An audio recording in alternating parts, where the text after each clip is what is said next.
Varicose veins కి సరైన చికిత్స కోసం సంప్రదించండి ఎవిస్ హాస్పిటల్.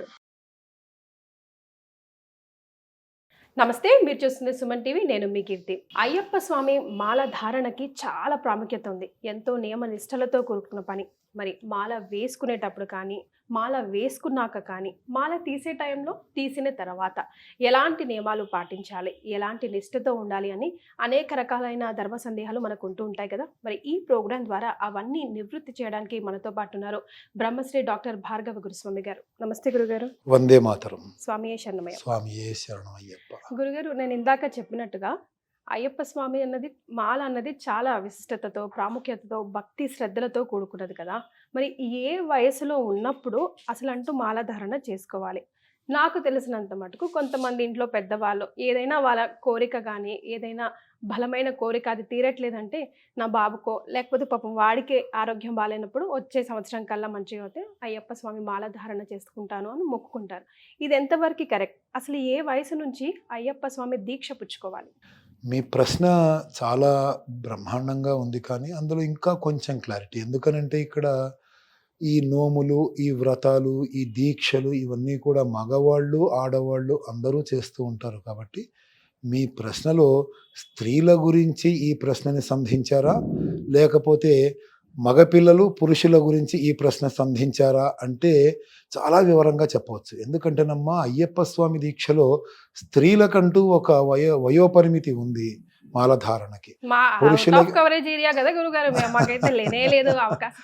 అక్కడ కొండ మీదకి వెళ్ళే అవకాశమే లేదా? ఉందమ్మా. అది కొంచెం నిడివి, దానికి కూడా కాబట్టి అంటే చూసే వాళ్ళందరికీ కూడా ఈ క్లారిటీ రావాలి. కాబట్టి మీరు అడిగింది మగపిల్లల గురించి, పురుషుల గురించి, అండ్ చిన్నపిల్లలైతే ఆడపిల్లల గురించి కూడా మీరు అడిగి ఉండవచ్చని నేను భావిస్తున్నాను. కాబట్టి ఈ వివరణ ఎందుకు ఇస్తున్నాను అని అంటే, మన ప్రేక్షకులకి ఇంకా కొంచెం క్లారిటీగా, విశ్లేషణగా వాళ్ళు అర్థం చేసుకోగలుగుతారు అనేటువంటి విషయంగా నేను ఇచ్చాను. కానీ మిమ్మల్ని తప్పుపట్టాలని అయితే కాదు. అయితే చలిని, వేడిని, ఎండని, వర్షాన్ని, వాతావరణంలో వచ్చేటువంటి మార్పుల్ని శరీరము తట్టుకునేటువంటి పరిస్థితి వచ్చింది అని అంటే మాలధారణ చేయవచ్చు. మరీ పసిపిల్లలు, పొత్తిళ్లలో ఉన్నటువంటి పిల్లలు వాతావరణంలో వచ్చేటువంటి మార్పులు తట్టుకోలేరు. అదిగాక వాళ్ళకి తల్లి అవసరం చాలా ఉంటుంది. ఆ సమయంలో తల్లికి కూడా ఆ పిల్లల మీద విపరీతమైనటువంటి మమకారముతో ఉంటారు. ఆ సమయంలో ఒకళ్ళను విడిచి ఒకళ్ళు ఉండలేరు. కాబట్టి ఆ సమయంలో మాలధారణ చేయించటము, యాత్రకి తీసుకువెళ్ళటము అనేటువంటిది భావ్యం కాదు. ఒక 4-5 సంవత్సరాలు వచ్చేటప్పటికి మొత్తం 6 ఋతువులు కూడా వీళ్ళ జీవితంలో ఒక 5-6 సార్లు ప్రవేశించి వెళ్ళిపోయి ఉంటాయి. కాబట్టి ఆ వాతావరణానికి అనుకూలంగా మనిషి, ఆ యొక్క బాబు, ఆ బాలుడు, ఆ పాప, వాళ్ళ యొక్క శరీరములో అనేక రకాలైనటువంటి మార్పులు కలిగి ఆ వాతావరణాలని అర్థం చేసుకోవడం, ఆ వాతావరణానికి అనుకూలంగా వీళ్ళు మారటం అనేటువంటిది ఆ సమయంలో జరుగుతూ ఉంటుంది. కాబట్టి ఆ వయసు వచ్చిన తర్వాత నుంచి కూడా మాలధారణ వేయవచ్చు. ఇందులో మీరు అడిగినటువంటి ఇందాకటి ప్రశ్నలోనే ఏదన్నా కోరిక తీరితే మేము మాల వేసుకుంటాం అని అనుకోవటం, అది అసలు మన హైందవ ధర్మములోనే చాలా పొరపాటు. మనము హైందవము అనేది ఒక ధర్మము కాదు, అదొక జీవన విధానము. అలాగే భగవంతునికి పూజ, భగవంతునికి చేసేటువంటి నోములు, వ్రతాలు ఇవన్నీ కూడా మన జీవన విధానంలో ఒక భాగమే. కానీ ఏదైనా ప్రత్యేకమైనటువంటి కోరికలు ఉన్నప్పుడు ఆ కోరికలు తీరటం కోసం మాత్రమే ఈ యొక్క పూజలు చేయాలి అని అనుకోవటం అనేటువంటిది సగటు హిందువులం అందరము కూడా చేస్తున్నటువంటి మొట్టమొదటి తప్పు. నా ఉద్దేశం ప్రకారం నేను చూసినటువంటి సమాజము, దాంట్లో వస్తున్నటువంటి మార్పులు ఇవన్నీ కూడా చూస్తూ ఉంటే నాకేమనిపిస్తుందంటే, చిన్నతనము నుంచే పిల్లలలో ఆధ్యాత్మికత మనము పెంపొందించాలి. దానికంటూ ఒక వయస్సుని మనము ఒక కొలమానములాగా పెట్టుకోవటం, స్కేల్ పెట్టుకోవటం అనేటువంటిది భావ్యం కాదు. ఉదాహరణకి ఒక 15-20 ఏళ్ల క్రిందట సెల్ ఫోన్లు లేవు. అప్పుడు పిల్లలని ఎంగేజ్ చేయడానికి, తల్లులు వాళ్ళ పనులు చేసుకునేటప్పుడు పిల్లలను ఎంగేజ్ చేసుకోవడానికి వాళ్ళ ఉయ్యాల మీద కట్టేటువంటి గిరగిర తిరిగేటువంటి బొమ్మలు, వాళ్ళు బయటికి వెళ్ళిపోకుండా తలుపులకి ఏమైనా రెక్కలు అడ్డం పెట్టి వాళ్ళు ఆడుకోవడానికి, వాళ్ళు ఆలోచించడానికి, వాళ్ళ ఆరోగ్యం బాగుండడానికి, వాళ్ళ యాక్టివ్నెస్ పెరగడానికి అనేక రకాలైనటువంటి సాధనాలని ఉపయోగించేవాళ్ళు. ఆ సమయంలో వీళ్ళు వెళ్ళి వాళ్ళ యొక్క పనులు చేసుకునేవాళ్ళు. కానీ ప్రస్తుతము సంకలో ఎత్తుకున్నటువంటి పాప ఏడుస్తున్నా కూడా పాపను ఊరుకోబెట్టడానికి తల్లి సెల్ ఫోన్ ఇచ్చేస్తుంది. సెల్ ఫోన్ వాడడానికి వయోపరిమితి లేనప్పుడు దేవుడికి పూజ చేయడానికి వయోపరిమితి ఏంటి? దేవుడికి దీక్ష చేయడానికి వయోపరిమితి ఏంటి? వాళ్ళకి ఆ 10th క్లాస్ అయిన తర్వాత, ఇంటర్మీడియట్ అయిన తర్వాత మాల వేయిద్దాం అంటే ఈ లోపలే ఈ మొక్క ఏమవుతుందంటే అడ్డదిడ్డంగా పెరిగిపోతుంది. కాబట్టి చిన్నతనము నుంచే ఆ మొక్కగా ఉన్నప్పటి నుంచి ఆ విత్తనంలోంచి మొక్క వచ్చి మొలకెత్తినప్పుడే మొక్కై వంగనిది మానై వంగున అనేటువంటి సామెతోటి మనం చిన్నప్పుడు చదువుకున్నాం. కాబట్టి వాళ్ళకి ఊహ తెలిసిన తర్వాత నుంచి మన ఆధ్యాత్మికతకి సంబంధించినటువంటి విషయాలలో వాళ్ళని మనం ఇంటర్ఫియర్ చేయటము, వాళ్ళతోని దానికి సంబంధించిన పనులు చేయించటము, ఇవి చేస్తూ ఉంటే సత్యనారాయణ స్వామి వ్రతాల దగ్గర నుంచి మొదలుపెట్టి అనేక మహాయజ్ఞయాగాదుల వరకు కూడా ఇవాళ రేపటి తరాలు ఎవరైతే చిన్నపిల్లలు 10-15 ఏళ్ల వయసు లోపల వాళ్ళు, అంతకన్నా ఎక్కువ వాళ్ళని కూడా చూస్తున్నాను, అడ్డదిడ్డమైనటువంటి వస్త్రధారణతో వస్తున్నారు. గురుగారు దీనికి కారణం ఏంటి అంటే మనం పూజలకి దానికి వాళ్ళు ఇంకా చిన్నపిల్లలు అనేసి వదిలేసి వాళ్ళని ఇందులో మనం ప్రవేశించకుండా ఆపటం ఏదైతే ఉందో దాని మూలంగా వాళ్ళలో ఈ భావన, భక్తి భావన, ఆధ్యాత్మికత అనేటువంటి భావన దూరం అవుతుంది. మనం ఎన్నో విషయాలని గనక చాలా చిన్నప్పటి నుంచి ఆలోచించి చూస్తేనమ్మా కీర్తి గారు, మన పెద్దవాళ్ళు మనకి కేవలం భగవంతుని మీద భక్తి పెరగడానికి మాత్రమే కాకుండా దేశభక్తి పెరగడానికి కూడా రెండింటికి కలిపి మనకి మన పురాణ ఇతిహాసాలలో అనేక రకాలైనటువంటి విధానాలని మనకి అలవాటు చేస్తూ వచ్చారు. అల్టిమేట్గా ఆధ్యాత్మికతకి దూరం అయ్యేటప్పటికీ దేశభక్తికి కూడా దూరం అయిపోయి సంస్కృతికి కూడా దూరం అయిపోతున్నారు. ఇదే మీరు వేరే మతస్థులు ఎవరైతే ఉన్నారో అల్పసంఖ్యాకులు అని అనాలేమో మరి ఈ రోజుల్లో, వాళ్ళని గమనించండి. చిన్న పిల్లలని కూడా వాళ్ళ ఈద్ రోజున కానీ అలాగే డిసెంబర్ నెలలో వచ్చేటువంటి ఆ యొక్క క్రైస్తవ పండుగలకి కానీ ఎంత పద్ధతి ప్రకారంగా వెళ్ళి వాళ్ళు పూజలు చేస్తూ ఉంటారు, వాళ్ళ ప్రార్థనలు చేస్తూ ఉంటారు. మరి వాళ్ళ గురించి మనం వీళ్ళు చిన్నపిల్లలు కదా వీళ్ళని మనం వదిలేయండి అనేటువంటి మాట అనలేము.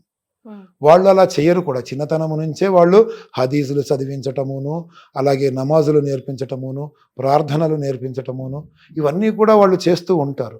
ఆ విధంగా మనమందరము కూడా చేయవలసినటువంటి అవసరం ఉంది. కాబట్టి ఈ సమయం నుంచి ఈ సమయం వరకు ఈ వయసు తర్వాతే వేస్తాము అనేటువంటి భావన అదొక చట్టం. దాంట్లోంచి ప్రతి హిందువు కూడా బయటికి వస్తే అయ్యప్ప దీక్ష మాత్రమే కాదు, మన హైందవ ధర్మంలో ఉన్నటువంటి అన్ని పూజలు, అన్ని దీక్షలు, అన్ని వ్రతాలు కూడా అద్భుతమైనటువంటి ఫలితాలని ఇస్తాయనడంలో ఎటువంటి సందేహము కూడా లేదు.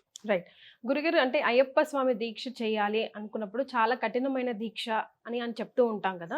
ఒక సేలియన్ ఫీచర్స్ లాంటివి, అంటే must and must nots, haves and have nots లాగా ఇవి ఉండాలి, ఇవి చేయగలిగితేనే ఇవి చేయాలి అని మీరు దృఢంగా సంకల్పం చేస్తేనే మాల ధారణ చేయండి అని చెప్పుకోదగ్గవి అవి వివరాలు ఒకసారి మనం గుర్తు చేసుకుందాం. కఠినమైనటువంటి బ్రహ్మచర్య దీక్ష మొట్టమొదటిగా చెప్పుకోవాల్సింది చాలా కఠినంగా ఉండేటువంటి బ్రహ్మచర్య దీక్ష. మనస వాచ కర్మణ కూడా ఎటువంటి కామవాంఛలు కూడా రాకుండా ఉండాలి ఆ వ్యక్తికి. అతను నిద్రలో కూడా ఎలాంటి ఆలోచనలు రాకుండా తన యొక్క ఇంద్రియాలని కూడా కంట్రోల్ చేసుకోగలిగినటువంటి నిష్టని పాటించాలి. కానీ ఏ నిష్ఠ అయినా సరే అభ్యాసముతో మాత్రమే వస్తుంది. మనం ఇందాకటి కార్యక్రమంలో చెప్పుకున్నట్టు చిన్నప్పటి నుంచి కూడా మాల వేసుకున్నా వేసుకోకపోయినా ప్రతిదాన్ని అభ్యసిస్తూ ఉంటే మాల వేసుకోవడం చాలా సులువు అవుతుంది. అలాగే చలికాలంలో కాళ్ళకి రాళ్ళు గుచ్చుకుంటూ ఉన్నటువంటి సమయంలో చెప్పులు లేకుండా నడుస్తూ ఉండడం.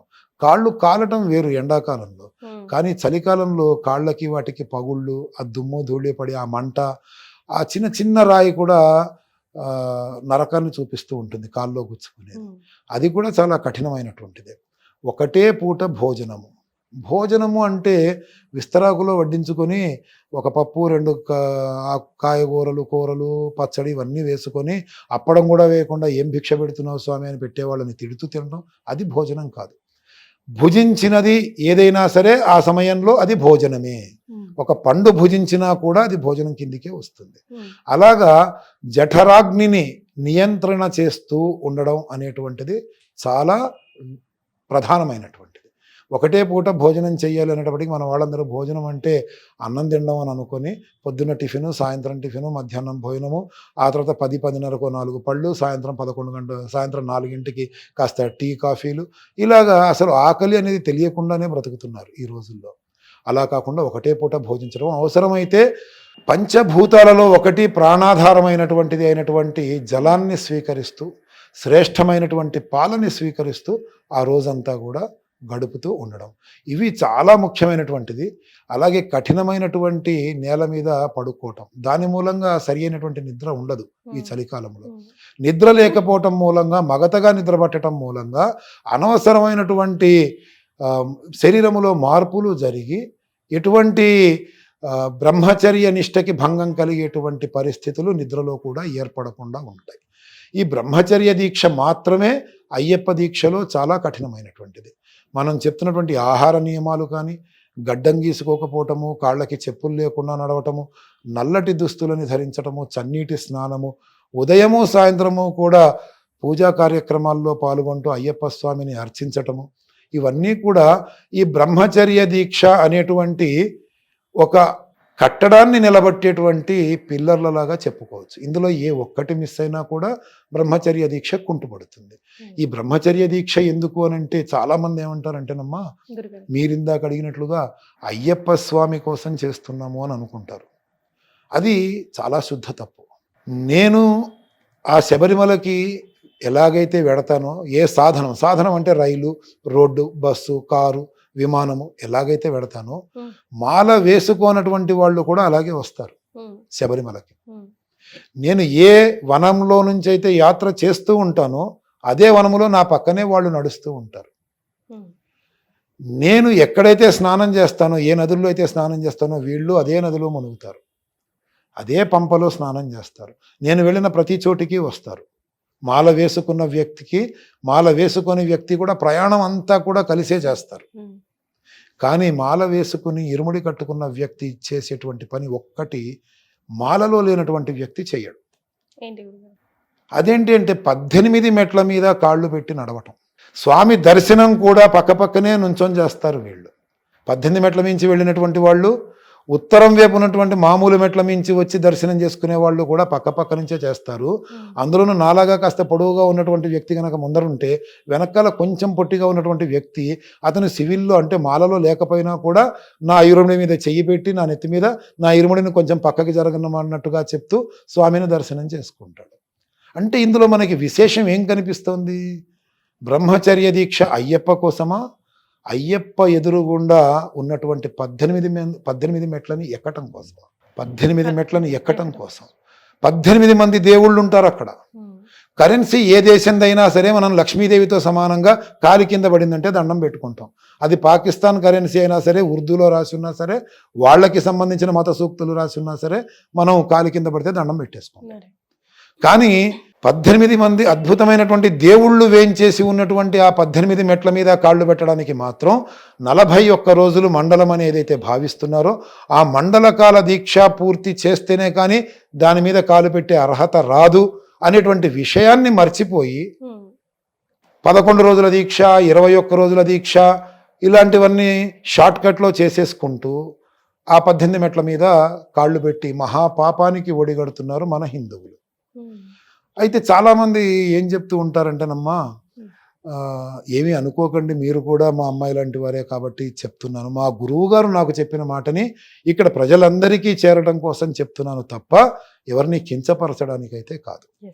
అదేంటి అని అంటే, నేను మాలలో లేనండి, నా వృత్తి అంటే నా డ్యూటీ, నేను చేసే వ్యాపారం మాలేసుకోవడానికి అనుకూలించదు కాబట్టి నేను దీక్షా నియమాలన్నీ పాటిస్తున్నా, మాలలో మాత్రం లేను, నేను మాల వేసుకొని లేను కాబట్టి నేను యాత్రకు వెళ్ళడానికి, ఇరుముడి కట్టుకోవడానికి అర్హుణ్ణే అని చెప్పి కొంతమంది వాదిస్తూ ఉంటారు. వాళ్ళ గురించి చాలా కాలం కిందట మా గురువు గారు చెప్పారు, మెడలో మంగళసూత్రం ఒక్కటి తక్కువే కానీ మిగతా అన్ని రకాలుగా నేను మహాపతివ్రతనని చెప్పుకున్నారు అట ఒక ఆవిడ. అలాగా ఉంటుందని చెప్పేసి ఆ గురువు గారు చెప్పారు. అందుకే ముందే అన్నాను, నన్ను క్షమించండి, ఆయన చెప్పిన మాటనే చెప్తున్నాను తప్ప నా మనసులోంచి వచ్చినటువంటి మాట కాదు. ఇది జనాలందరికీ కూడా కఠినముగా చెప్తే తప్పితే అర్థమయ్యేటట్టుగా లేదు. ఇవాళ రేపు ఎవరూ కూడా సౌమ్యంగా చెప్తే వినేటట్లుగా లేరు. అలాగని చెప్పి కఠినంగా చెప్దామా అంటే మెడలో మాల ఒకటి అడ్డం వస్తూ ఉంటుంది, కఠినంగా మాట్లాడకూడదు అని. కాబట్టి ఈ సంవత్సరం దీక్ష తొందరగా పూర్తయింది కాబట్టి, నేను ఇంకా ఇప్పుడు దీక్షలో లేను కాబట్టి ఈ విషయాన్ని ప్రస్తావించడానికి నేను అసలు వెనకాడలేదు. కాబట్టి అయ్యప్ప స్వామి దీక్షలో కఠినమైనటువంటి నియమము బ్రహ్మచర్య మాత్రమే. వాక్కు ద్వారా కానీ, ఆలోచనల ద్వారా కానీ, ఆచరణ రీత్యా కానీ బ్రహ్మచర్యాన్ని వదులుకోకుండా ఉంటే ఆ 18 మెట్ల మీద కాళ్ళు పెట్టి ధర్మ సంస్థాపన కోసము, ధర్మాన్ని శాసించటము కోసము, ధర్మశాస్త్ర అనేటువంటి అవతారములో ఉన్నటువంటి ఆ స్వామివారి అనుగ్రహానికి మనము పాత్రులమవుతాము. వేలంపాట్ అనేటువంటి గ్రంథంలో స్వామివారు చెప్పారు, మీరు నా యొక్క భక్తులు, మిమ్మల్ని నేను ఎటువంటి పరిస్థితులలోనూ కూడా శిక్షించను, కోప్పడను. మీరు ఎలా వచ్చినా సరే నాకు అంగీకారమే, కానీ నేను ఊరుకున్నాను కదా అని నా ముందర ధర్మాన్ని శాసించడం కోసము ఈ పీఠానికి మెట్లుగా కాపలాగా ఉన్నటువంటి 18 మంది దేవతలు మాత్రము ఊరుకోరు. కాబట్టి వాళ్ళ యొక్క ఆగ్రహానికి గురి కాకండి, నా అనుగ్రహం మీకు ఎప్పుడూ ఉంటుంది అనేటువంటి విషయాన్ని ఆయన చెప్పారు. తెలిసి ముట్టుకున్నా తెలియక ముట్టుకున్నా నిప్పు కాలుతుంది. కాబట్టి నియమాలు తెలిసిన తర్వాత కూడా పూర్తిగా పాటించకపోవటము,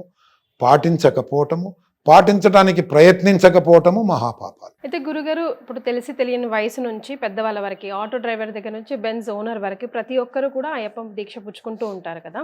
వాళ్ళ విధిని విధానాన్ని, వాళ్ళు చేసే వృత్తిని అనుసరించుకొని అన్య మతస్థుల ఇళ్లకు కానీ లేదా వాళ్ళకి సంబంధించిన ఆలయాలకు కానీ వెళ్ళొచ్చా, వెళ్ళకూడదా?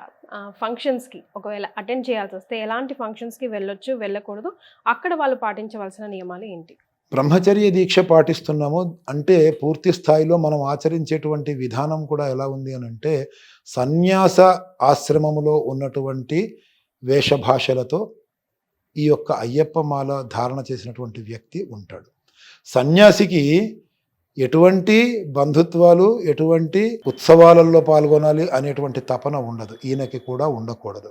అలాగే ఉత్సవాలకి వాటికి వెళ్ళినప్పుడు, అంటే మీరు అన్నట్టుగా ఫంక్షన్స్కి వాటికి వెళ్ళినప్పుడు అక్కడికి వచ్చేటువంటి వాళ్ళు స్త్రీ పురుషులు అందరూ కూడా బహు చక్కగా అలంకారం చేసుకొని వస్తారు. వాళ్ళందరిలోనూ ఈ వ్యక్తి ప్రత్యేకంగా కనిపిస్తూ ఉంటాడు, మొదటి విషయం. అలాగే ఏవైనా దేవుడికి సంబంధించిన కార్యక్రమాలకి తప్ప మిగతా వాటికి ఈ మధ్యకాలంలో వచ్చేటువంటి స్త్రీలు కూడా వాళ్ళ ఉత్సవాలకి రావడానికి అనుకూలమైనటువంటి పరిస్థితి వాళ్ళ ఆరోగ్యరీత్యా ఉందా లేదా అనేటువంటిది వాళ్ళు పట్టించుకోవట్ల. అందరూ ఏమనుకుంటున్నారంటే ఏమన్నా ఇబ్బంది వస్తే తలస్నానం చేసామంటే సరిపోతుంది అని అనుకుంటున్నారు. అలాంటి స్త్రీల ఆ ప్రాంతానికి వెళ్ళటం కూడా అయ్యప్పలకి నిషిద్ధం. కాబట్టి వాళ్ళు ఎంత తక్కువగా వీలైతే అంత తక్కువగా వీళ్ళందరికీ దూరంగా ఉండటం మంచిది.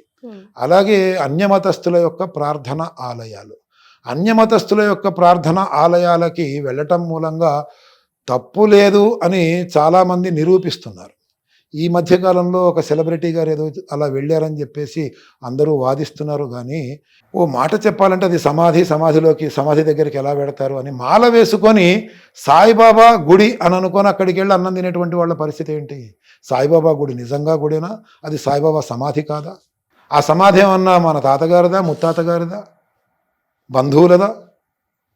అక్కడికి వెళ్ళి అన్నదానం జరుగుతుంది కదా అని అక్కడ వాళ్ళు సాయిబాబా గుడిలో ఖచ్చితంగా రాత్రి సేజాహారతికి ఉల్లిపాయలు, మళ్ళీ చపాతీలు, ఉల్లిపాయల కూర, చపాతీలు ఇవి చేస్తారు. ఉల్లిపాయలు వాడకుండా అక్కడ వంటలు చేయరు. అవి తినొచ్చునా?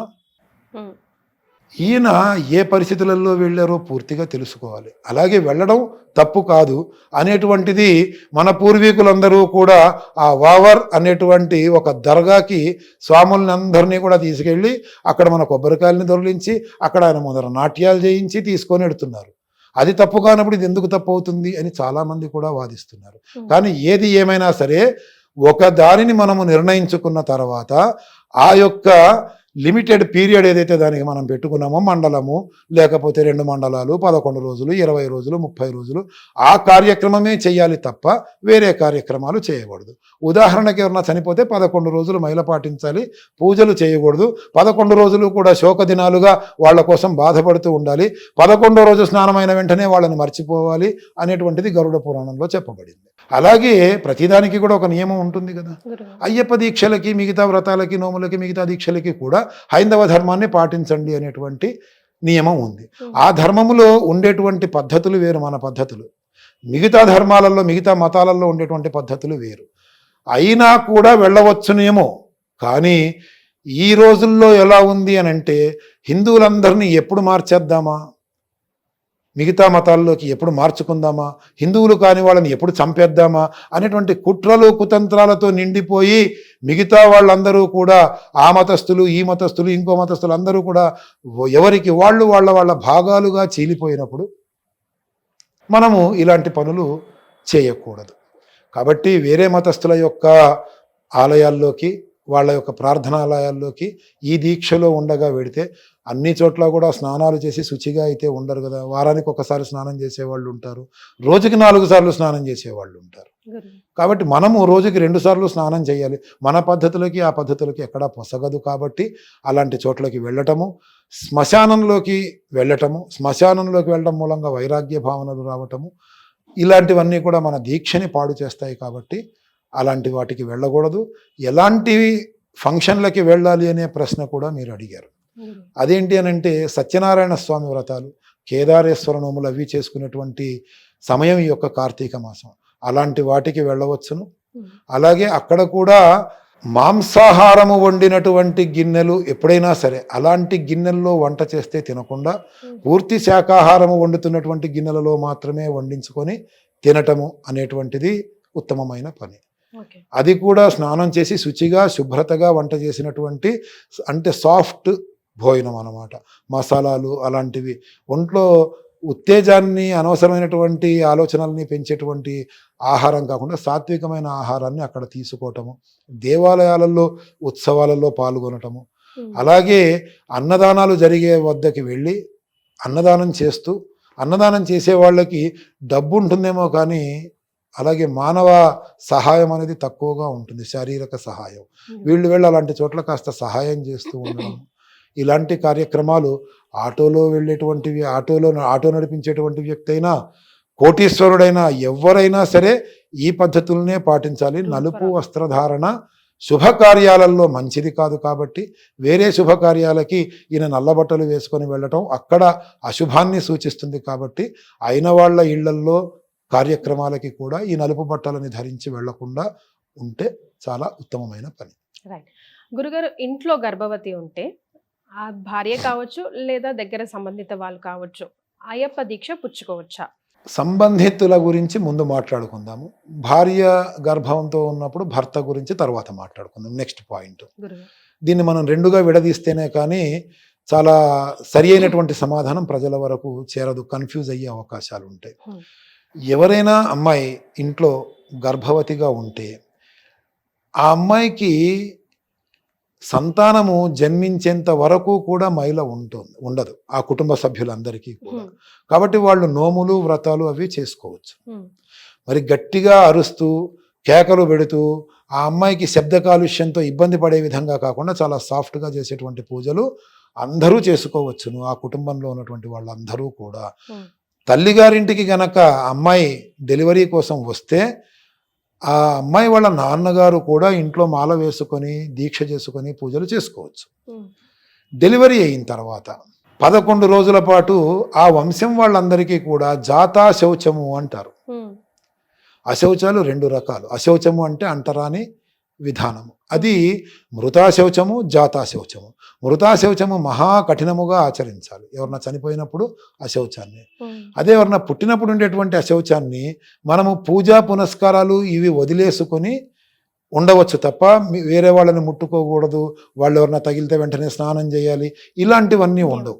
ఆ కుటుంబ సభ్యులందరూ కూడా భగవంతునికి సంబంధించినటువంటి కార్యక్రమాలు ఏవైతే ఉంటాయో దేవకార్య పితృ కార్యక్రమాలు ఇవన్నీ కూడా 11 రోజులు ఆ వంశస్థులు వదిలిపెట్టాలి. ఇంకా భర్త విషయానికి వస్తే భార్యకి 7వ నెల వచ్చిన దగ్గర నుంచి కూడా ఆ అమ్మాయి భర్త ఇద్దరూ కూడా పురిట్లో ఉన్నట్టే లెక్క. కాబట్టి భార్యకి 7వ నెల వచ్చిన దగ్గర నుంచి భర్త ఏ దేవాలయాలలోనూ వెళ్ళటం కానీ పూజలు చేయించుకోవటం కానీ అలాగే పర్వతాలు అధిరోహించి పెద్ద పెద్ద పుణ్యక్షేత్రాలకి వెళ్ళటం కానీ ఇలాంటివన్నీ పనికిరావు. స్నానం చేసి ఇంట్లో ఉన్న దేవుడి దగ్గర దండం పెట్టుకోవచ్చు, బొట్టు పెట్టుకోవచ్చు, ఆ తర్వాత వెళ్ళవచ్చు. కానీ ఆ 7వ నెల నుంచి కూడా ఈ భర్త ఖచ్చితంగా క్షవరము చేసుకోకుండా ఉండాలి. ఓకే. ఎందుకు క్షవరం చేసుకోకుండా ఉండాలి అని అంటే, పిల్లలు జన్మించేది వివాహం అయిన తర్వాత మొదటి సంవత్సరం నుంచి 5వ సంవత్సరం లోపు ఒకళ్ళిద్దరిని కంటున్నారు, ఆ తర్వాత ఆపేస్తున్నారు. ఈ 5 సంవత్సరాలను కూడా మానవ సహజమైనటువంటి కోరికలు కలిగే అవకాశాలు అటు ఆ అమ్మాయికి ఉండదు. అందులోనూ ఆ అమ్మాయి గర్భము ధరించిన దగ్గర నుంచి కూడా సంసార జీవనానికి ఒక రకంగా శరీరం సహకరించక దూరంగా ఉండడము. 7వ నెల తర్వాత ఎప్పుడైతే ఆ ప్రాణం ఆ యొక్క బాబుకి పాపకి కడుపులో ఉన్న పాపకి అవయవాలన్నీ కూడా ఏర్పడేటువంటి సమయం ఉంటుందో, ఆ సమయంలో భర్త అందంగా ఉండటం ఇవన్నీ ఉంటాయి కదా, నీట్గా తయారవటము. ఆ అమ్మాయి ఆలోచనలలో కొద్దిగా మార్పు వచ్చినా సరే బ్లడ్ సర్క్యులేషన్లో మార్పులు వస్తాయి. దాని మూలంగా పుట్టబోయేటువంటి పిల్లలకి అవయవాల లోపం ఏర్పడే అవకాశం ఉంటుంది. అందుకోసం అని చెప్పి ఆ భార్యకి ఎలాంటి ఆలోచనలు రాకుండా ఉండడం కోసం భర్త క్షవరం చేసుకోకుండా, ఈ సుగంధ ద్రవ్యాలు వాడకుండా, భార్యతో పాటు కూడా సంసార జీవితానికి ఆ అమ్మాయికి ఎలాంటి ఆలోచనలు కూడా ఆ అమ్మాయిని ఉత్తేజపరచకుండా ఉండే విధంగా ఇతను ప్రవర్తించాలి. భర్తగా ఇతని యొక్క బాధ్యత. భార్యాభర్తలకి మాత్రమే డెలివరీ అయ్యేంత వరకు 7వ నెల నుంచి మైల ఉంటుంది. వంశస్థులందరికీ కాన్పు జరిగిన దగ్గర నుంచి 11 రోజుల పాటు ఆ యొక్క మైల అనేది ఉంటుంది. 12వ రోజు శుద్ధి పుణ్యవచనము చేసుకొని మిగతా కార్యక్రమాలన్నీ కూడా వాళ్ళు దేవతార్చన అవి చేసుకోవచ్చు. ఏ నోములైనా, ఏ వ్రతాలైనా, ఏ పూజలైనా ఇదే విధానం అమ్మ. గురుగారు, ఒక ఇంట్లో అయ్యప్ప మాల వేసుకున్నారు, ఆ ఇంట్లో రెంట్కుంటున్నారు, ఆ ఇంటి ఓనర్కి సూతకం వచ్చింది, మా పరిస్థితి ఏంటి అంటే ఏం చెప్తారు? ఆ ఇంటి ఓనరు గనక అదే ఇంట్లో వీళ్ళతో పాటు కలిసి ఉంటే, ఈ మాల వేసుకున్నటువంటి వ్యక్తి మాత్రం ఆ యొక్క ఇంటి యజమానికి మైల తీరేంత వరకు, వాళ్ళ ఇంట్లో ఆ యొక్క అశౌచ కార్యక్రమాలు పూర్తి అయ్యేంత వరకు పక్కనే ఉన్నటువంటి వాళ్ళ ఊర్లో ఉన్నటువంటి దేవాలయంలో కానీ, మిగతా వాళ్ళ యొక్క సన్నిహితులు, అతనితో పాటు యాత్రకి వెళుతున్నటువంటి వేరే స్వాముల యొక్క పీఠాలు, సన్నిధానాలు ఏవైతే ఉంటాయో అక్కడికి కానీ వెళ్ళి తన యొక్క దీక్షని కంటిన్యూ చేయాలి. ఆ ఇంట్లో ఉన్నటువంటి మిగతా వాళ్ళందరూ కూడా, అంటే ఈ మాల వేసుకున్న వ్యక్తి గాక కుటుంబ సభ్యుల్లో ఎవరైనా సరే ఈ పీఠాన్ని కదిలించకుండా, అంటే ఉద్వాసన చెప్పకుండా అక్కడ నిత్యము ఉదయము సాయంత్రము దీపారాధన చేసి ఒక్కసారి హారతిస్తే దేవుడికి ఇంకా ఎటువంటి ఇబ్బందులు ఉండవు. గురుగారు, ఈ మధ్య చాలా కాలం గుళ్ళల్లోనూ ఆలయాల్లోనే ఉంటున్నారు స్వాములు. ఆలయం అక్కడ ఉన్నారు కదా, మేము ఇక్కడ ఏమైనా తినొచ్చు, ఏమైనా చేయొచ్చా అంటే మీరు ఏం చెప్తారు? లేదంటే భార్య ముఖ్యంగా ఆ తల్లి తండ్రి ఎలాంటి నియమాలు పాటించారు? భార్య తప్ప మిగతా వాళ్ళందరూ కూడా వాళ్ళ యొక్క సహజమైనటువంటి జీవన విధానాన్ని కొనసాగించవచ్చు. తల్లి తండ్రి కూడా వాళ్ళ ఆహార వ్యవహారాల్లో ఎలాంటి మార్పులు అవసరం లేదు. భార్య మాత్రము భర్తతో సమానంగా అతను మాల వేసుకొని బ్రహ్మచర్యాన్ని పాటిస్తున్నాడు. భార్య మాల వేసుకోకుండా బ్రహ్మచర్యాన్ని పాటిస్తోంది. నేల మీద పడుకోవడం కానీ, ఒంటిపూట భోజనం, అవన్నీ అది బ్రహ్మచర్యం కాదు. అవి బ్రహ్మచర్యాన్ని నిలబెట్టేటువంటి ఆ యొక్క పద్ధతులు. బ్రహ్మచర్యము అంటే ఏంటి? సంసార జీవనంలో పాల్గొనకపోవటము. అల్టిమేట్గా భర్త బ్రహ్మచర్యాన్ని పాటిస్తున్నాడంటే భార్య కూడా బ్రహ్మచర్యంలోనే ఉంటుంది కదమ్మా. అంతే కదా గురుగారు. కాబట్టి ఆమె కూడా బ్రహ్మచర్యాన్ని పాటిస్తోంది కాబట్టి ఆమె ఈ విధంగా భర్తతో సమానంగానే ఆమె విధానాలని పాటించాలి. ఎవరన్నా చనిపోయినప్పుడు అక్కడికి వెళ్ళి చూడాలి అని అనుకుంటే తల్లి తండ్రి కానీ, లేకపోతే మాల ధరించిన వ్యక్తి యొక్క పిల్లలు కానీ వెళ్ళకూడదు అనేటువంటి ఒక చాదస్తంలో ఉన్నారు. వాళ్ళందరూ కూడా వెళ్ళి చూసి రావచ్చు. ఎప్పుడైతే ఈ స్వామి మాల వేసుకొని వేరే దగ్గర కానీ వేరే దేవాలయాల్లో కానీ ఉంటే అక్కడికి వెళ్ళి రావచ్చును వీళ్ళు. ఒకవేళ ఇతను ఇంట్లోనే గనక ఉంటే ఆ వెళ్ళిన వాళ్ళు వాకిట్లోనే బయట ఉన్నటువంటి బాత్రూంలోనో వాళ్ళ యొక్క బట్టలన్నీ తడిపేసి మళ్ళీ వేరే శుభ్రమైనటువంటి బట్టలు ధరించి శుచిగా తలస్నానం చేసి లోపలికి రావాల్సి ఉంటుంది. అంటే అలా కాకపోతే అలా లోపలికి రాకూడదా అంటే, అలా అతను ఇక్కడ లేకపోయినా కూడా వాళ్ళు స్నానం చేసి రావచ్చు. కానీ బయట అవకాశం లేని వాళ్ళు లోపల ఇంట్లో అటాచ్డ్ ఉంటాయి కాబట్టి అందులో చేసేటువంటి పరిస్థితి. కాబట్టి భార్య తప్ప మిగతా వాళ్ళందరూ కూడా ఈ యొక్క బ్రహ్మచర్య దీక్ష అనేటువంటిది చేయట్లేదు కాబట్టి వాళ్ళందరూ కూడా యథావిధిగా సహజమైనటువంటి వాళ్ళ జీవన విధానాన్ని వాళ్ళు అడాప్ట్ చేసుకోవచ్చు. గురుగారు, ఎందుచేతనైనా మండల కాలం దీక్ష విరమణ చేయాల్సి వస్తే ఎలా చేయాలి? మండల కాలము దీక్ష విరమణ అనేటువంటిది మండల కాలం అని మీరే చెప్తున్నారు కాబట్టి 41 రోజులు పూర్తయ్యాకే విరమణ చేస్తారు. ఆ విరమణ చేయడం అనేది శబరిమల యాత్ర చేసుకొని వస్తారు. వచ్చిన తర్వాత తల్లి ద్వారా కానీ గురువు గారి ద్వారా కానీ ఆ యొక్క మాల విసర్జన జరుగుతుంది. కానీ నాకు సూక్ష్మంగా మీ యొక్క ప్రశ్నలో అంతర్లీనంగా నాకేం కనిపించిందంటే, ఏదైనా అవాంతరాలు వచ్చి ఈ దీక్ష మధ్యలో విరమించవలసి వస్తే ఎలాగా అనేది నాకు అంతే గురుగారు. సూక్ష్మంగా కనిపించింది. ఉమ్, దానికి కారణం ఏంటి అనేది ముందుగా ఆలోచించాలి. ఓకే. ఒకవేళ ఈ దీక్ష చేస్తున్నటువంటి వ్యక్తి ఇంట్లో ఏదన్నా శుభకార్యం ఏర్పడింది, వాళ్ళ అమ్మాయి పెళ్ళి ఉమ్, అనుకోకుండా ఏర్పడింది, ఇంకో వారం రోజుల్లో పెళ్లి చేసేయాలి, అద్భుతమైన సంబంధం దొరికింది. ఇతను అయ్యప్ప దీక్షలో ఉండి వాళ్ళ కాళ్ళు కడిగి కన్యాదానం చేయలేడు ఉమ్, కాబట్టి మాల విసర్జన చేయాల్సి వస్తే ఉమ్, పెళ్లి పనుల్లో ఉండి గురువుగారి దగ్గరికి వెళ్ళి విషయం చెప్పి ఆ భగవంతుని యొక్క అనుగ్రహముతో అయ్యప్ప దీక్షలో అయ్యప్ప స్వామి సంపూర్ణ కటాక్షముతో ఈ అమ్మాయికి మంచి సంబంధం దొరికింది కాబట్టి ఈ 10 రోజులో 20 రోజులో 30 రోజులో దీక్ష చేసేంతటి అవకాశాన్ని ఆ భగవంతుడు ఇచ్చాడు అని సంతోషముతో, ఆ దీక్ష అయినా చేయగలిగామనేటువంటి సంతోషముతో భగవంతుడికి కృతజ్ఞత తెలుపుకొని ఆ యొక్క గురువు గారి ద్వారా కానీ, గురువులు ఎవరు లేకపోతే తల్లి ద్వారా కానీ మాల విసర్జన చేయవచ్చు. రెండవది, చెడు జరిగినప్పుడు మాల విసర్జన చేయటం. గురుగారు. ఆ చెడు జరిగినప్పుడు మనకి తెలియకుండానే మన మెడలో ఎంత మాల ఉన్నా ఏమున్నా సరే మైల పడిపోతాం మనం. ఉమ్, మైల పడ్డటువంటి వ్యక్తిని ముట్టుకున్న వ్యక్తి కూడా మైల పడతాడు. అంటే ఎవరింట్లోనైనా ఎవరన్నా చనిపోయినప్పుడు ఉమ్, ఆ చనిపోయిన వ్యక్తి ఇతనికి సగోత్రికుడు కుటుంబీకుడు అయ్యి ఇతను ఖచ్చితంగా 11 రోజులు మైల పట్టాల్సినప్పుడు ఏ గురువు గారైతే ఇతనికి మాల తీయాలని ప్రయత్నం చేస్తాడో ఆయనకి కూడా ఆ మైల అంటుతుంది, ఆయన మాల కూడా పనికిరాదు. కాబట్టి మైల వచ్చిన తర్వాత ఇంకా మన మెడలో మాల అసలు ఎటువంటి ప్రభావము లేనటువంటిది. ఉమ్, కాబట్టి ఏ గురువు గారుల దగ్గరికి ఎక్కడికి వెళ్ళకూడదు, ఏ దేవుడి దగ్గరికి వెళ్ళకూడదు, ఏ దేవాలయంలోకి వెళ్ళకూడదు. విషయం తెలిసిన వెంటనే ఎవరి మాల అసలు అందులో ఇంకేమీ ఎటువంటి శక్తి లేదు కాబట్టి ఎవరి మాల వాళ్ళు తీసి, అది పంచలోహాలు అయినటువంటి బంగారము వెండి ఇలాంటి వాటితో తయారు చేసినది అయితే తీసుకెళ్ళి ఇంట్లోనే ఎక్కడన్నా దాచిపెట్టేసి ఈ 11 రోజులు అయిన తర్వాత ఒకసారి దానికి అభిషేకం చేయించి తిరిగి వాడుకోవచ్చు. ఉమ్, అలా కాకుండా ఈ తగరపు తీగలతోని ఇలాంటి చిన్న చిన్న తులసి మాలలు 100-150 రూపాయలకి దొరికే ఉంటాయి కదా, అవి తిరిగి వాడుకోవడానికి పనికిరావు. కాబట్టి జీవముతో ఉన్నటువంటి వృక్షం మీద కానీ పంచభూతాల్లో ఒకటైనటువంటి నదిలో కానీ ఆ యొక్క మాలలని విసర్జించేసి అక్కడి నుంచి ఇంటికి వెళ్ళి ఆ యొక్క పితృకార్యాలు ఏవైతే ఉంటాయో వాటిల్లో పాల్గొనాలి. రైట్. గురుగారు, ఇరుముడిలో అసలు ఏమేం పెట్టాలి, ఎవరెవరు పెట్టవచ్చు? అంటే ఇప్పుడు నా పోటీ వాళ్ళు కూడా మీరు వెళ్తున్నారు కదండి, నా తరఫున కూడా ఈ ప్రసాదం తీసుకెళ్ళండి, స్వామివారికి సమర్పించండి అని అంటూ ఉంటాం. ఇది ఎంతవరకు కరెక్ట్? అండ్ వెళ్ళే సమయంలో ఇరుముడి ఎప్పుడైనా పక్కన పెట్టాల్సి వస్తే అప్పుడు పాటించవలసిన నియమాలు ఏంటి? కాలకృత్యాల వలనో లేకపోతే? ఇరుముడిలో మొత్తంగా 18 రకాల వస్తువులను పెడతారమ్మా. 18 రకాల వస్తువులు కూడా 18 చోట్ల 18 తీర్లుగా ఉపయోగపడతాయి. ఇరుముడి అంటే 2, ఇరు అంటే 2, ముడి అంటే 2 ముడులు, ముందొకటి వెనకొకటి. ముందున్నది పరమార్థం, పరమార్థం చాటున ఉన్నటువంటిది స్వార్థం. అంటే ముందు ముడిలో ఉండేటువంటి వస్తువులన్నీ ఆ దేవుడికి చెందేటువంటివి, ఆ స్వామికి కానీ మాలికాపుర తమ అమ్మవారికి కానీ ఎరిమేలి నుంచి శబరిమల వరకు వాడుకోవడానికి ఆ దేవుడికి వాడడానికి ఉపయోగించేటువంటి వస్తువులన్నీ ముందు ముడిలో ఉంటాయి.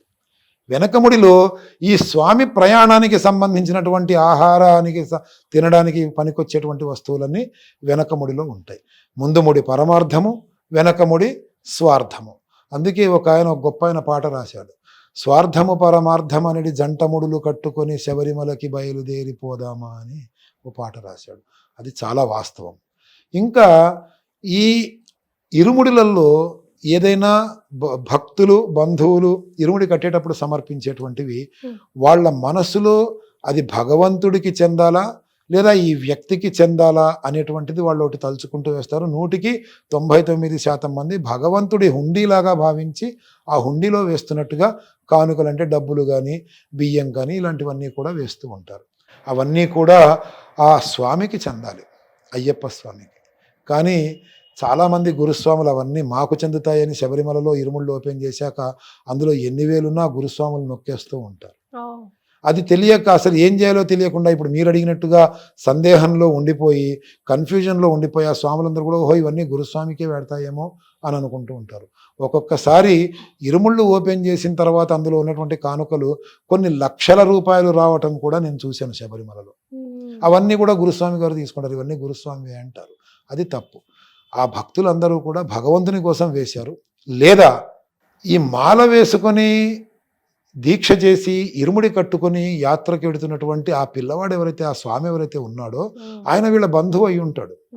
ఫర్ ఎగ్జాంపుల్ మీరు కనుక ఇరుముల దగ్గరికి వెడితే మీ అన్నగారో మీ నాన్నగారో ఎవరన్నా మాల వేసుకుని ఇరుముడి కట్టుకుంటుంటే వాళ్ళ ఇరుముడిలో మాత్రమే మీరు కానుకలు వేస్తారు. మిగతా వాళ్ళంది అందరి ఇరుములకి నమస్కారం చేసుకుంటూ కూర్చుంటారు. అంటే మీరు వేసేటువంటి కానుక ఐదర్ ఆ భగవంతుడికి లేదా మీ స్వామికి ఆయన ప్రయాణ ఖర్చులకి కానీ ఆయనకి ఏమన్నా అవసరమైతే కానీ వాడుకోమని కానీ లేదా భగవంతుడికి సమర్పించమని కానీ మాత్రమే ఇస్తారు. కాబట్టి అవి అక్కడ భగవంతుడికి సమర్పించాలి. అందులో ఉన్నటువంటి బియ్యము అక్కడ అన్నదానానికి వాడాలి. ఇరుముడిలో ఉన్నటువంటి బియ్యము మాల వేసుకొని ఇరుముడి కట్టుకునేటువంటి వ్యక్తి కూడా 3 సార్లు బియ్యాన్ని దోసిళ్లతో ఆ ఇరుముడిలో వేస్తారు. ఒక్కొక్కసారి కూడా స్వార్థము, తమోగుణము, రజోగుణము ఇలాంటివి ఏవైతే ఉంటాయో వాటిని వదులుతున్నాను అనేటువంటి భావనతో స్వామికి ప్రమాణం చేస్తూ ఈ బియ్యంతో పాటు నేను నా రజోగుణాన్ని వదిలేస్తున్నాను, ఈ దోసెడి బియ్యంతో పాటు నా తమో గుణాన్ని వదిలేస్తున్నాను, ఈ యొక్క ఇంకో దోశతో పాటు నా యొక్క కామ కోరికలు ఏవైతే ఉన్నాయో వాటిని వదిలేస్తున్నాను అనేటువంటి ఒక గొప్ప భావనతో స్వామి మీద ప్రమాణం చేసి బియ్యం పోస్తారు. కాకపోతే ఒక సామెత ఉంది, ఇంట్లో పెంపుడు కుక్కలైనా సరే వీధివైనా సరే ఓ గొయ్యి తీసుకొని పడుకుంటాయి. పడుకున్నప్పుడు అవి నిద్రపోతూ ఉంటే గత జన్మ స్మృతులు గుర్తొస్తాయి. వాటికి గుర్తొచ్చి అరే ఎంతటి జీవితాన్ని గడిపాను నేను, మళ్ళీ ఇప్పుడేంటి కుక్క బతుకుతున్నాను, చిచి ఇలా కాదు మళ్ళీ నేను అలాంటి జీవితాన్నే గడుపుతాను అని నిర్ణయం చేసుకుంటాయి. అవి నిర్ణయించుకొని ఆ గుంతలోంచి లేవగానే దులిపేసుకుంటాయి. దులుపుకునేటప్పటికీ కోరికలన్నీ పోతాయి. అలాగే ఇరుముడి కట్టుకొని అక్కడి నుంచి స్వామి దగ్గరికి వెళ్ళి నెయ్యభిషేకం చేయగానే మళ్ళీ ఎప్పుడెప్పుడు మాల తీసేద్దామా, ఎప్పుడెప్పుడు ఎక్కడైనా సరే అబ్కారీ వాళ్ళ షాపు కనిపిస్తుందా, ఎప్పుడెప్పుడు నేను ఇంటికి వెళ్ళిపోవాలా, ఎప్పుడెప్పుడు పాండబ్బా కనిపిస్తుందా అని వెతికేటువంటి వాళ్ళే కనిపిస్తూ ఉన్నారు. అన్నీ వదులుకుంటున్నామని చెప్పి స్వామికి ప్రమాణం చేస్తున్నారు. కాబట్టి ఇరుముడిలో ఉండేటువంటి వస్తువులు కర్పూరం దగ్గర పసుపు, కుంకుమ, అలాగే కాణిపొన్ను అని రూపాయి బిళ్ళం తమలపాకులో కడతారు, అది పేలాలు, బెల్లము, మిరియాలు, మళ్ళీనేమో అమ్మవారికి బ్లౌజ్ పీసు, కొబ్బరి కాయ, నెయ్యి నింపినటువంటి కొబ్బరికాయ, ఇవన్నీ ముందు ముడిలో ఉంటాయమ్మ. వెనక ముడిలో ఇది వరకు మేము వెళ్ళేటువంటి రోజుల్లో అంటే మొదటిసారిగా యాత్ర చేసేటువంటి రోజుల్లో కాయగూరలు, ఆకుకూరలు తీసుకెళ్లేవాళ్ళు కాదు, ఆ బంగాళాదుంపలు ఇలాంటివి ఎక్కువగా ఉండేవి. పసుపు, వంట చేసుకోవడానికి కారపొడి, మిరపకాయలు ఇవన్నీ వెనకాల ముళ్ళో కట్టుకొని వెళ్ళి మధ్యలో ప్రతిరోజు వంట చేసుకుంటూ వెళ్ళేవాళ్ళం. ఓ 50 నుంచి 100 మంది దాకా వెళ్ళేవాళ్ళం. కాబట్టి అందరికీ సఫిషియెంట్గా సరిపోయినన్ని వెచ్చాలన్నీ వచ్చేసేవి. ఆ వెనకాల ముడిలోంచి బియ్యం తీసి వంట చేసేవాళ్ళు. ఈ విధంగా పనికి వస్తాయన్నమాట ఇరుముడిలో ఉండేటువంటి వస్తువులు. గురుగారు, అయ్యప్ప స్వామిలకి ఎంతో భక్తి శ్రద్ధలతో మహిళలు కానివ్వండి, పెద్దవాళ్ళు కానివ్వండి కాళ్ళకి దండం పెడుతూ ఉంటారు. ఎలా పెట్టాలి అంటే ఆల్రెడీ వాళ్ళు బ్రహ్మచర్యంలో ఉంటారు కాబట్టి పాపం కాళ్ళు నొక్కుతూ అలా కాళ్ళ మీద పడిపోతూ ఉంటారు. అలా చేయొచ్చా, చేయకూడదు? అది తప్పమ్మా. కాలు తగలొచ్చు, మేమేమి సన్యాసులం కాదు, పీఠాధిపతులం కాదు. కాళ్ళు కూడా ముట్టుకోకుండా దూరం నుంచి పాద నమస్కారం, పాద స్పర్శనం కాదు, పాద నమస్కారం చేసుకోవాలి అని అనుకోవడానికి అయ్యప్ప దీక్షలో ఉన్నటువంటి వాళ్ళు తాత్కాలికంగా బ్రహ్మచర్యాన్ని పాటిస్తూ ఉన్నటువంటి దీక్షాధారులే కానీ సన్యాసులు కాదు. కాబట్టి వాళ్ళ కాళ్ళు ముట్టుకొని నమస్కారం చేయవచ్చు, ఎవరైనా సరే పాదాలని ముట్టుకోవచ్చు. తల్లి మాత్రం తన కొడుకు మాల వేసుకున్నా సరే పాద నమస్కారం చేయకూడదు. ఏ తల్లి కూడా తన కొడుకుకి నమస్కారం చేయకూడదు. ఇంకా కాళ్ళొత్తుతూ అనేటువంటి పద్ధతి ఎలా వచ్చిందంటే, వీళ్ళు చాలా కష్టపడిపోతూ ఉంటారు, నడుస్తూ ఉంటారు, వీళ్ళకి కాస్త సేవ చేసుకుంటే వాళ్ళకి అమ్మయ్య అనిపిస్తుంది అంటూ చాలా శారీరక శ్రమ ఎక్కువగా ఉంటుంది అంటూ కాళ్ళొత్తుతూ ఉంటారు. కానీ 100కి 90% మందికి ఇవాళ రేపు షుగర్ వ్యాధి అనేటువంటిది ప్రబలిపోయింది బాగా. దానికి తగ్గట్టుగా ట్రీట్మెంట్ కూడా పెరిగింది అనుకోండి. ఒకప్పుడు గ్యాంగ్రీన్ వచ్చి కాళ్ళు చేతులు అన్నీ తీసేసే పరిస్థితిలో ఉండేది. ఇప్పుడు ఈ మధ్యకాలంలో షుగర్ని ఎంతో పెంచి పోషిస్తే తప్పితే గ్యాంగ్రీన్ రావట్లేదు చాలామంది. అంటే వాళ్ళు షుగర్ వ్యాధికి మహారాజ పోషకులు అయిపోతే తప్ప. అయితే అలా షుగర్ ఉన్న వాళ్ళకి వీళ్ళు కాళ్ళు తినప్పుడు ఎక్కడ దండం పెడతారు? ఏ అయ్యప్ప పూజల్లోనో ఎప్పుడో దండం పెడుతూ ఉంటారు. తొక్కిసలాట ఎక్కువగా ఉంటుంది. ఆ పక్క నుంచి ఇంకోళ్ళు దండం పెట్టడానికి మీద పడిపోతూ ఉంటారు, మళ్ళీ అవకాశం రాదన్నట్టుగా. గురుగారు. అప్పుడు కొంచెం గోర్లు పెరిగినటువంటి వాళ్ళు అలా ఒత్తుతుంటే పక్క నుంచి ఎవరన్నా కొంచెం వీళ్ళ మీద బెసిగారనుకోండి, ఆ గోళ్ళు వీళ్ళ కాళ్ళకి గీరుకుపోయి లేనిపోని అనారోగ్యాలకి గురి అవుతారు, షుగరుతో ఉన్నటువంటి గురుస్వాములైనా మిగతా స్వాములైనా. కాబట్టి వాళ్ళని బాధ పెట్టకుండా వాళ్ళ కాళ్ళను ఒకసారి నమస్కారం అలా పాదాన్ని తాకి నమస్కారం చేసుకుంటే సరిపోతుంది. ఆ అవకాశం లేకపోతే మనసులోనే నమస్కారం చేసుకోవటం. ఎందుకు మనసులోనే నమస్కారం చేసుకోవటం అని అంటే, ఆదిశంకరాచార్యుల వారు మనకి ప్రస్తుత సమాజానికి ఆది గురువు, మన ధర్మానికి ఆది గురువు పరమేశ్వరుడు. అందుకే మనం ఏం చెప్పుకుంటూ ఉంటామంటే, సదాశివ సమారంభాం శంకరాచార్య మధ్యమాం అస్మదాచార్య పర్యంతం వందే గురు పరంపరాం అనేటువంటి మాటతో చెప్తూ ఉంటాం. అంటే సదాశివుడితో మొదలుపెట్టి మధ్యలో ఉన్నటువంటి శంకరాచార్యుల వారు, ఆ తర్వాత నాకున్నటువంటి గురువు గారి వరకు ఉన్న గురు పరంపర అంతటికీ నమస్కారం చేస్తున్నాను అని అనుకుంటాం. అందులో సదాశివుడు మనకి కనిపించలా, కానీ శంకరాచార్యుడు కనిపించారు. ఎలా ఉంటారో తెలుసు, ఫోటోలు ఉన్నాయి. ఆయన చెప్పారు, దేహో దేవాలయో ప్రోక్తో జీవో దేవ సనాతన అన్నారు. ఈ దేహం అనేదే దేవాలయము, ఈ దేవాలయంలో ఉండేటువంటి జీవాత్మనే సనాతనమైనటువంటి పరమాత్ముడు అనే విషయాన్ని తెలియజేశారు. ఆయన చెప్పినటువంటి ఆ విధానానికి మనం ఏం చేస్తున్నామంటే, ఈ దేహం అనే దేవాలయానికి, ఈ జీవాత్మ అనే పరమాత్ముడికి ఆత్మ ప్రదక్షిణ చేస్తున్నాం మనం, ఆయన చెప్పారు కాబట్టి. అలాగే ఆయన ఇంకో మాట కూడా అన్నారు, నా రుద్రో రుద్రమార్చయేత్ అన్నాడు. నువ్వు రుద్రుడివి కాకుండా రుద్రుణ్ణి అర్చించలేవు, అణువణువు కూడా నువ్వు పరమేశ్వరుణ్ణి నీ శరీరం అంతా కూడా ప్రతిష్ఠించుకోవాలి అన్నాడు. అందుకే ఇది కార్తీక మాసం, మహాలింగార్చనలు, సహస్రలింగార్చనలు బోళ్ళని జరుగుతూ ఉంటాయి. అందులో ఎక్కడైనా సరే మహన్యాసము అనేటువంటిది చేస్తూ ఉంటారు. మహన్యాసం అంటే ఏంటి?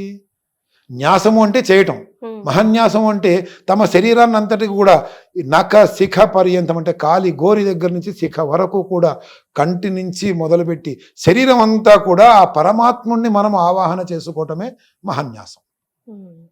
ఆ తర్వాత మాత్రమే మనము ఆ పరమేశ్వరుడికి అభిషేకము చేయగలుగుతాం.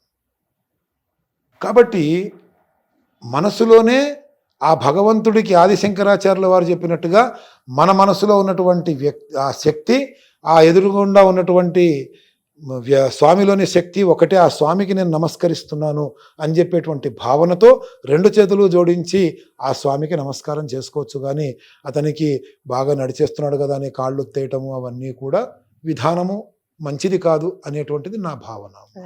గురుగారు, ఎంతో ఓపికగా ఇప్పటి వరకు నేను అడిగిన ధర్మ సందేహాలకి మీరు సమాధానం చెప్పారు. లాస్ట్గా అసలు మీ ఎక్స్పీరియన్స్ గురించి, అయ్యప్ప స్వామి మాల మీకెందుకు వేసుకోవాలనిపించింది? ఇన్ని రోజుల మీ ప్రయాణంలో మీరు నేర్చుకున్నది ఏంటి?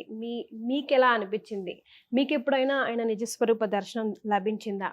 మీరు కంటిన్యూ చేయడానికి రీజన్ ఏంటి ఇంతకాలంగా ఇంత పట్టుదలతో? మొట్టమొదటిసారి మాల వేసుకున్నప్పుడు, అసలు అంతకుముందు 4-5 సంవత్సరాలుగా నేను మాల వేసుకోకముందు, అంటే చాలా చిన్న వయసు, టీన్లో ఉన్నాను అప్పుడు, యుక్త వయసులో. ఆ రోజుల్లో అక్కడ ఒకసారి ఇక్కడ మొత్తం కార్తీక మాసంలో 1-2 కాస్త భజనలు చప్పుళ్ళు వినిపించేవి. మా నాన్నగారు చాలా అనారోగ్యంతో ఉండేవారు. ఆయనకి గ్యాంగ్రీన్తో 2 కాళ్ళు తీసేశారు ఆ రోజుల్లో. ఆ హాస్పిటల్కి వెళ్ళటం, కాలేజీకి వెళ్ళటం, ఇంట్లో వంట చేసుకొని, అప్పుడున్న పెద్ద పెద్ద హాస్పిటల్ ఏంటి, గాంధీ హాస్పిటల్, ఉస్మానియా హాస్పిటల్, ఇవే పెద్దవి. దిల్సుఖ్ నగర్లో ఉన్న ఇంటి నుంచి నడుచుకుంటూ ఆ హాస్పిటల్ దాకా వెళ్ళి అక్కడ అమ్మకి క్యారియర్ ఇచ్చి అక్కడి నుంచి నా కాలేజ్ నిజాం కాలేజీకి వెళ్ళటం, అక్కడి నుంచి మళ్ళా మధ్యాహ్నం నుంచి బంకు కొట్టి మళ్ళీ హాస్పిటల్కి రావడం, అమ్మకి రిలీఫ్ చేయడం, ఇలా పెడుతూ సాయంత్రం అయ్యేటప్పటికి ఏదైనా కొంచెం మైండ్ డైవర్షన్గా ఉంటే బాగుంటుందేమోననే ఫీలింగ్ వచ్చేది. కానీ ఇప్పుడున్నట్టుగా ఇంటర్నెట్లు అవి ఏమీ లేవు కాబట్టి, మరి అది పెద్దవాళ్ళు నేర్పించిన సంస్కారమో ఏమో తెలియదు. కానీ ఈ భజనలు అవి వినేటప్పటికీ సత్యసాయి సేవాదళ వాళ్ళు కూడా భజనలు బాగా చేసేవాళ్ళు. అక్కడికి వెళ్ళి 1 గంట సేపు అదొక టానిక్ లాగా పనిచేసేది. ఈ అయ్యప్ప పూజలకు కూడా వెళ్ళి అక్కడ కూర్చొని నేను కూడా పాడడానికి ప్రయత్నం చేస్తే, నీ అద్భుతమైనటువంటి గొంతునిది, నువ్వు పాడు అంటే వాళ్ళు, నేను నేర్చుకోవటం, సంగీతం ఏం నేర్చుకోలేదు కానీ భజనలు అవి పాడడం అది నేర్చుకోవటం, అది నేర్చుకునేటప్పటికి ఒక్కొక్కసారి అవసరం కొద్దీ కంజరా, ఢోలకు, హార్మోని వాయించడానికి ప్రయత్నం చేయటం, అనుకోకుండా వాటిల్లో కూడా నిష్ణాతుడిని అయిపోవటం, ఈ విధంగా జరిగింది. అయ్యప్ప పూజలకు కూడా వెళ్ళేవాడిని. 2 కారణాల మూలంగా వెళ్ళేవాడిని. ఒకటి నా మైండ్ డైవర్షన్ కోసం. రెండవది కొంచెం రుచిగా ఏదన్నా వడ్డిస్తారు కదా, నేను వండుకొని నేను తిని మా నాన్నకి తీసుకెళ్ళటమే కాకుండా, ఎందుకంటే బ్రాహ్మణో భోజన ప్రియ అంటారు, కాస్త ఏదన్నా రుచికరమైన ఆహారం దొరుకుతుంది కదా అని మనసూపి మాట్లాడుతున్నానమ్మా మీరు అడిగారని. ఆ పూజలకు వెళ్ళి 9:30, 10 అయ్యేటప్పటికి పూజలు అయ్యేవి. వేడివేడిగా ఇడ్లీ, వడ, కారంగా చట్నీలు అవి చేసి పెడుతూ ఉంటే వాళ్ళు కూడా పాటలు పాడడానికి ఎవరూ లేక వీడు వస్తే బాగుండని అనుకోవడం మూలంగా నాకు ప్రత్యేకత, గుర్తింపు అనేది ఏర్పడింది. అలా వెడుతూ ఒక్కసారి యాత్ర చేసి ఆ 18 మెట్ల గురించి నేను విశేషంగా పాటలు కూడా పాడుతున్నా ఆ యొక్క మహిమ గురించి, కానీ ఆయన్ని దర్శనం చేసుకోలేకపోయాను అని 21 ఏళ్ల వయసు వచ్చేటప్పటికి ఒక కోరిక కలిగింది. కానీ ఆర్థిక పరిస్థితి అనుకూలంగా లేదు. అప్పటికే మా నాన్నగారు చనిపోవటం, ఆయన ఆరోగ్యానికి అప్పులవ్వటము ఈ విధంగా జరిగింది. సరే, ఓ చిన్న ఉద్యోగంలో జాయిన్ అయ్యాను. నెలకి ఆ రోజుల్లో చాలా గొప్పగా 1673 రూపాయల జీతం వచ్చేది. మొట్టమొదటి జీతం, గవర్నమెంట్ జాబ్. గవర్నమెంట్ జాబ్లో 1673 రూపాయలు నాకు జీతము, 743 రూపాయల స్కేలు. అదే చాలా గొప్ప. ఆ రోజుల్లో gazetted officer was drawing up to 4,000 or 4,500. Collector జీతం 5,500-6 వేలకు ఎక్కువగా ఉండేది కాదు. ఆ జీతం తీసుకునేవాడిని. ఒకసారి మా అమ్మతో చెప్పాను, అమ్మ ఈసారి మాల వేసుకుంటాను, ఈ నెల జీతం డబ్బులు ఇంట్లో ఇవ్వలేను, టికెట్లకి గురువు గారికి ఇస్తాను అన్నాను. ఆయనకి ఇచ్చేసేటప్పటికి ఆ డబ్బులతోటి ఇక్కడి నుంచి ఆ రోజున సంక్రాంతి రోజున బయలుదేరడం జరిగింది. ఇరుముళ్ళు కట్టుకొని నేను కన్యస్వామిగా ఉన్నప్పుడు చెన్నైలో మార్నింగ్ నుంచి ఈవినింగ్ దాకా సైట్ సీయింగ్, అక్కడి నుంచి మళ్ళీ కన్యాకుమారి నుంచి కోటయం నుంచి శబరిమల నుంచి ఎర్నాకుళం, ఇక్కడికి రావడం వరకు మాత్రమే ఆయన టికెట్లు తీసుకున్నారు. అంటే కోటయం నుంచి బై బస్సు, ఓ బస్సు హైర్ చేశారు, అది ఎర్నాకుళంలో దింపేస్తుంది. అలా ప్రయాణం చేశాను. ఆ ప్రయాణంలో అయ్యప్ప మాలలో బ్రాహ్మణ్ణి, అప్పటికే నేను పూజా విధానాలు అవి నేర్చుకున్నాను. దాంతో నీ పూజ చేయించడానికి కూడా సరైన వాళ్ళు లేక, సీనియర్గా ఉండడం మూలంగా, అప్పటికి సేవలు చేసుకుంటూ 5-6 ఏళ్లుగా పూజలు ఎలా జరుగుతున్నాయో చూడడం మూలంగా, ఒక బ్రాహ్మడిలాగా మంత్రం చెప్పవయ్యా మేము పూజలు చేసుకుంటామని కొంతమంది స్వాములు అడిగితే నేను పూజలు చేయటం మూలంగా నా బ్యాచ్లో చాలామందికి కోపం వచ్చింది. నేను గురుస్వామిగా వెళ్ళాల, బ్రాహ్మడిగా వెళ్ళి పూజలకు మంత్రం చెప్పి చేయిస్తూ ఉంటే వాళ్ళకి కోపం వచ్చి, వీడు మమ్మల్ని ఎక్కడ మించిపోతాడో అని అనుకున్నారో ఏంటో తెలియదు, కానీ నా గురించి అనేక రకాలైన విషయాలు గురువు గారికి చెప్పుడు మాటలతో ఆయనని బాధ పెట్టారు. నేను అనుకున్నాను, ఆ తర్వాత గురువు గారు కోప్పడ్డటువంటి విషయాలకి దానికి నేను ఇంటికి కూడా చూసి ఇలా కాదులే, ఈ సంవత్సరం యాత్ర అయిపోయిన తర్వాత ఇంకా చాలా దండం పెట్టేస్తాను, అక్కడికి వెళ్లకుండానే స్వామి దర్శనం చేయించేస్తున్నారు, టార్చర్ చేసేస్తున్నారు మొదటిసారి అని చెప్పి అనుకున్నాను. సరే, శబరిమల యాత్ర అంతా కూడా ముభావంగానే వెళ్ళాను. రిటర్న్ వచ్చేటప్పుడు ఎవరైతే నా గురించి అలా చెప్పారో ఆయనని, విజయవాడ నుంచి హైదరాబాద్కి బస్సులో వస్తున్నాను, అడిగాను అనమాట. నేను కాదు, వీడు చెప్పాడంటే వీడు అలా ఒకళ్ళనోళ్ళు అనుకునేటప్పటికీ ఆ రోజున హైదరాబాద్లో దిగేటప్పటికి నా మనసు మారిపోయింది. ఇంత కష్టపడ్డా నేను ఒక్కడనే కాదు, దాదాపుగా ప్రతి ఒక్కళ్ళు ఏ గురుస్వామి దగ్గర శుశ్రూష చేసుకున్న వాళ్ళైనా సరే యాత్రకి వెళ్ళేటప్పుడు దీక్షలోనో ఇలాగే టార్చర్ అనుభవిస్తున్నారు, ఎవరి ద్వారానో ఒకళ్ళ ద్వారా. నేను అలాంటి గురుస్వాములకి భిన్నంగా నా టీంని నేను తయారు చేయాలి అనే ఆలోచన అప్పుడు వచ్చింది. బహుశా ఆ పరిస్థితులన్నీ నాకు ఆ భగవంతుడు, ఆ స్వామి కల్పించాడేమో నేను ఇలా మారాలి అని అనుకోని. అందుకే నేను మొన్నటి కార్యక్రమంలో చెప్పాను, మొక్కై వంగనిది మానై వంగున అనేటువంటి మాట.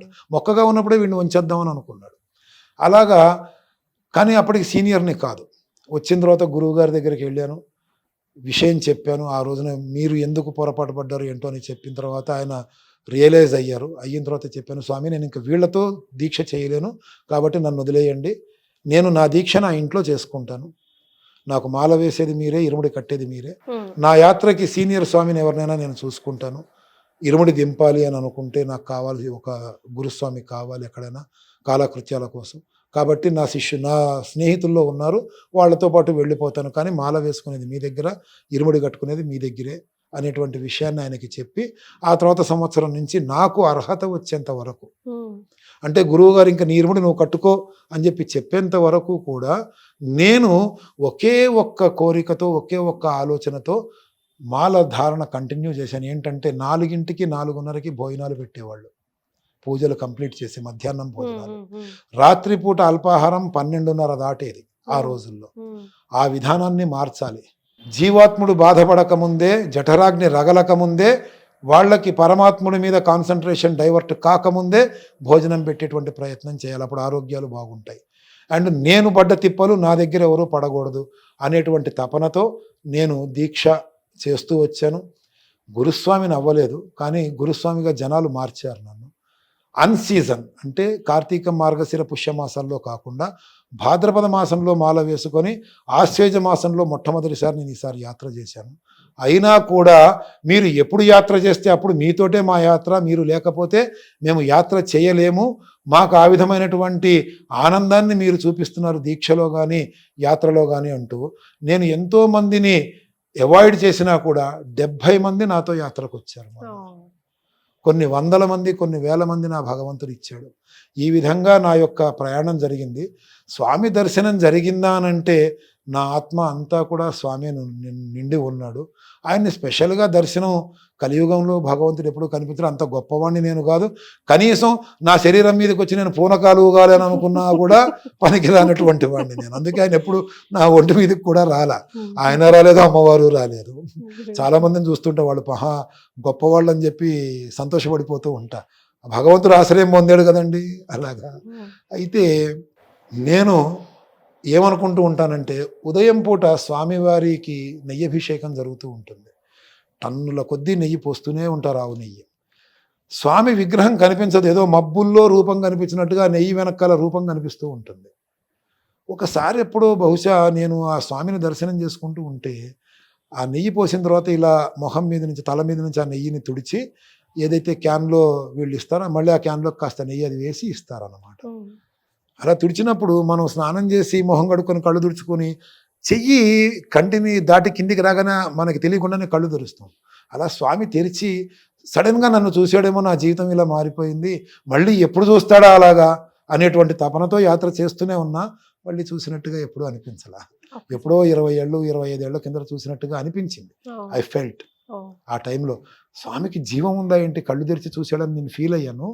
ఆ తర్వాత ఆ విషయం మర్చిపోయాను. కానీ నా లైఫ్లో మాత్రం అద్భుతమైనటువంటి మార్పులు జరిగినాయి. అందరూ ఏలినాటి శని రాగానే చాలా దారుణాలు జరిగిపోతాయి, కీర్తి ప్రతిష్టలు అన్ని దెబ్బతింటాయని అనుకుంటారు. అయ్యప్ప మాలలో ఉంటున్నాను కాబట్టి ఏలినాటి శని నా యొక్క జాతకం ప్రకారముగా 2009లో మొదలైంది. మొదలవ్వగానే ఈటీవీ నుంచి ఫోన్ వచ్చింది, మనిషి వచ్చాడు వెతుక్కుంటూ, మీరు ఉదయం పూట తమసోమ జ్యోతిర్గమయ ప్రోగ్రామ్కి చెప్పాలండి అని. అది అయిపోయిన వెంటనే మహాన్యూస్ నుంచి ఫోన్ వచ్చింది, రామకృష్ణ గారు మీరు లైవ్ చేయాలండి జ్యోతిష్యాలు అన్నాడు. ఆ తర్వాత భక్తి, అలాగే Telugu1.com ఎంతోమంది అయ్యప్ప గురించి నన్ను మాట్లాడమని చెప్పి పిలుస్తూ, ఆ రోజుల్లో అయితే నేను ప్రిపేర్ అయ్యి వెళ్ళేవాడిని. ఇవాళ ఈ ప్రశ్నలు అడుగుతారేమో, నేను వీటికి సమాధానం చెప్పాలేమో, స్వామి గురించి ఇవన్నీ నేను తెలుసుకోవాలి అని చెప్పి తడబడకుండా చెప్పాలనే తపన ఉండేది. అది ఎలా అయిందంటే, ఈ రోజున ఎవరు ఏ ప్రశ్న అడిగినా, అర్ధరాత్రి నిద్రలోంచి లేపి అడిగినా కూడా సమాధానం చెప్పగలిగినటువంటి లివింగ్ లైబ్రరీ అని అంటారు చూసారా, అలా తయారు చేశాడు ఆ స్వామి. ఆయన ఏం చేద్దాం అనుకున్నాడో ఆయన నడిపిస్తున్నాడు, నేను నడుస్తున్నాను, అంతే. చాలా సంతోషం గురుగారు. ఈరోజు అసలు మీ పర్సనల్ లైఫ్ ఎక్స్పీరియన్స్తో పాటుగా అనేక ధర్మ సందేహాలని నివృత్తి చేశారు. ధన్యవాదాలు. వందే మాతరం. స్వామియే శరణమయ్య. స్వామియే శరణమయ్య.